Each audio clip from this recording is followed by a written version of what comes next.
If you don't know, these are car starters. And also using it to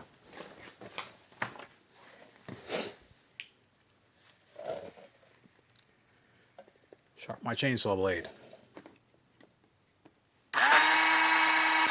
So I already marked my one with an orange marker, so when it comes back around I'm done. I already got the height set and everything, so you just go ahead and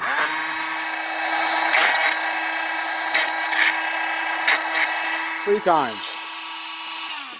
No car battery, no out in the field, no pain in the neck. Wear a pair of gloves. Shift to the next chain. Length. Not easy with one hand and the camera. There it is right there. And I'll back it up and I'll be good to go.